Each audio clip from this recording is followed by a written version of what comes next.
You ever see someone so convinced of their own authority they'd call 911 on a Marine for daring to come home? That's how it started with Deborah Winters, bleach blonde, always clutching her HOA binder like it was the Constitution, screaming at dispatch about my son, Tyler, standing there in his dusty boots with a duffel bag over his shoulder. She jabbed a manicured finger at him, warning the whole neighborhood that we had an unauthorized resident with PTSD on our hands, as if he'd just parachuted in from a war zone to vandalize her petunias.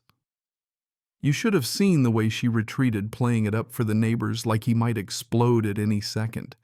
And what she didn't know, what nobody in Oak Ridge Estates knew, was that in exactly 8 minutes, the real authority would step out of a car in our driveway, and all those petty rules she loved to quote would come crashing down. But let me back up a sec. It was supposed to be a quiet Sunday. Tyler was finally coming home after 2 tours, ready to start college and figure out civilian life. My wife Lisa had spent the morning making his room perfect, fresh sheets, college brochures on the desk, and I'd made his favorite lasagna. She had to run to her office last minute, but promised she'd be back before dinner. "Don't let him carry all those boxes alone, James," she'd teased, like Tyler wasn't a full-grown Marine now. Still, I waited out front, sipping iced tea, nervous and excited at once, like the years had stretched and snapped back all at once as his old pickup rumbled down our street. He stepped out of the truck, standing taller and leaner than when he left, but that same spark in his eyes. "Dad," he called out, and I swear I nearly broke him in half with that hug. Felt like the whole neighborhood held its breath with us. Maybe they did, because in Oak Ridge, folks watch everything. We were barely halfway up the walk with his stuff when Deborah came barreling across the street, clipboard in hand, that haircut Tyler later called manager special, already reciting regulations before she reached us. "Excuse me," she snapped, voice high and sharp. "Are you aware of Oak Ridge Estates bylaws regarding permanent residency?" She looked past Tyler's outstretched hand and right at his boxes like they were radioactive. Section A, Paragraph 3. Any resident over 21 must be registered and approved by the board. And your son's truck would make 3 vehicles. She rattled it off like she was on a game show, daring me to buzz in. I tried to keep it civil. Lisa always said pick your battles, but Tyler's polite ma'am, just home from serving overseas here for school, didn't make a dent. Deborah's eyes narrowed, her voice dropping. Military background. All the more reason for proper procedures. PTSD cases can be unpredictable. That one landed hard. You could see the color drain from Tyler's face and that muscle in his jaw twitch. Something in me snapped. "That's out of line, Deborah. He's not a threat. He's our son." But that only emboldened her, and soon she had her phone out, snapping pictures, acting like we were running an illegal hostel. And then, because apparently having the moral high ground wasn't enough, she dialed 911. "I need to report an unauthorized occupancy and a threatening confrontation," she told dispatch, glancing at Tyler and then at me, making sure the whole street heard. "Resident with military background. Possible mental health concerns. I feel unsafe." You know what I mean. My son spent 2 years risking his life so this woman could worry about property values. By then a little crowd had gathered, neighbors peeking from porches, some frowning, some just curious. Tyler, ever the professional, kept it together. I texted Lisa Stahl coming home. Deborah called cops. "Need backup." Her reply, "Pure Lisa. On my way. Don't engage." So we waited. Deborah stood at the end of the driveway, arms crossed, looking smug, ready for her victory lap. The patrol car showed up without sirens, thank God. 2 officers stepped out, Daniels, the older one, and a younger woman whose eyes missed nothing. Deborah rushed over with her HOA badge like they'd deputize her on the spot. "Thank you for coming. This is a violation of community guidelines. Threats were made." Officer Daniels turned to me, calm but firm. "Sir, mind telling me what's happening?" I laid it out. Marine son, just home staying for college. Deborah jumped back in, waving her phone. They exceeded vehicle limits, and Mr. Peterson was aggressive. Told me to back off. Very threatening, considering his son's PTSD. Officer Daniels paused, glanced at Tyler's duffel, then back at me. Marine Corps, sir? Tyler nodded. Afghanistan, 2nd Battalion. Officer Daniels nodded, something passing between them.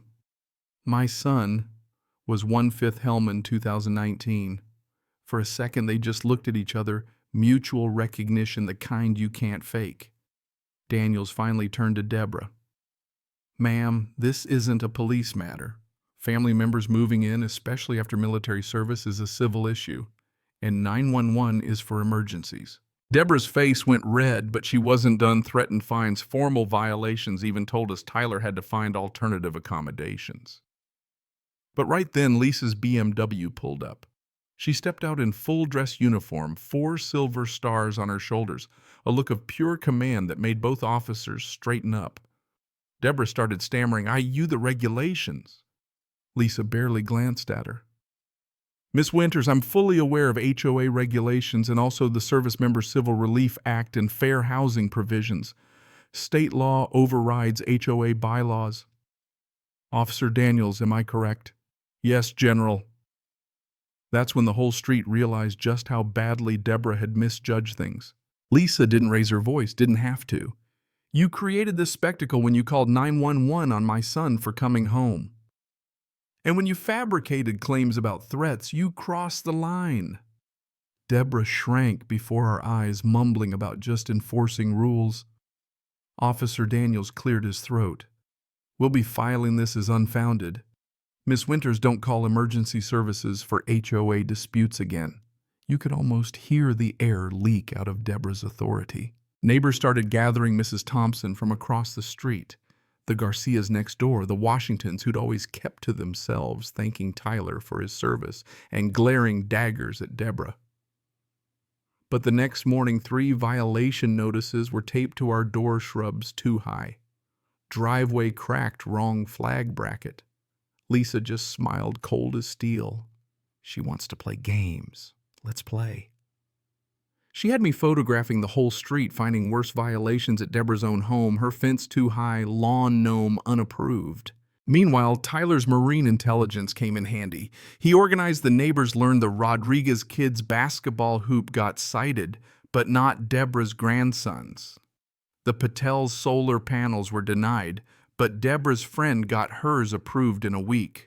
The Washingtons' only black family in the neighborhood got 3 times as many citations. Patterns plain as day. A quick call to a county clerk friend of Lisa's revealed Oak Ridge Estates HOA hadn't properly filed reports for years, and several bylaw amendments like the ones Deborah cited weren't even legal. Lisa was on the warpath, stacking documents ready for whatever came next. That night, Deborah showed up at our door with 2 board members in suits trying to sound official. We're convening a special session. Violations, non-compliance, possible property liens. Lisa cut them off, invited them in, handed over documents about the HOA's illegal status. Oh, and Mr. Bartlett, check State Housing Code 47.3.11 before tomorrow's meeting. It's about discriminatory practices. You should have seen his face. At the board meeting, the place was packed. Lisa sat in the front row, Tyler beside her, me with a briefcase full of ammo. Deborah tried to act tough, but her hands shook as she rattled off fines and penalties. Lisa stood, asked to distribute some materials. The packet showed improper filings, illegal bylaw amendments, proof of selective enforcement, and state and federal protections for military families. She wasn't just winning the room, she was exposing the rotten core. But the real twist came from Mrs. Thompson, who called Deborah out, reminding everyone her father didn't found Oak Ridge, but bought it from the Thompsons' farm, promising a place of dignity and respect for all. Deborah crumbled, tears streaking her face, blurting out about keeping everything perfect. She fled the room, the board dissolved before our eyes, and a new election was called. But victory felt hollow. Lisa dug deeper, found Deborah was broke, propping up her image with debt, terrified of losing her home. She'd been rejected from the military, lost her veteran father to PTSD. Suddenly, the villain wasn't so simple. Tyler, wise beyond his years, suggested maybe beating her isn't the real win. Maybe we transform this place. Lisa drafted a new plan, support committees for finances, mental health veteran resources, and offered Deborah a role helping others, not policing them. 2 weeks later, Lisa was elected HOA president, Deborah chair of the support committee. At the next neighborhood barbecue, I watched Lisa and Deborah laugh over committee plans, Tyler tossing a football with kids. Property values rose, complaints dropped, real connections formed. Oak Ridge Estates became a model for supportive, not punitive community living. So yeah, what started as a showdown over a parking space became the story of how a Marine, a general, and even a former HOA tyrant learned that true authority isn't about enforcing rules but building trust, and maybe even a little forgiveness. If you've ever dealt with an HOA gone rogue or watched someone wield power just to feel in control, you know the struggle. But real victory, that's when the community comes together, not just to win a fight, but to change the game for everyone. Drop your thoughts below. Have you dealt with HOA drama or witnessed a transformation like this? Let's hear your stories.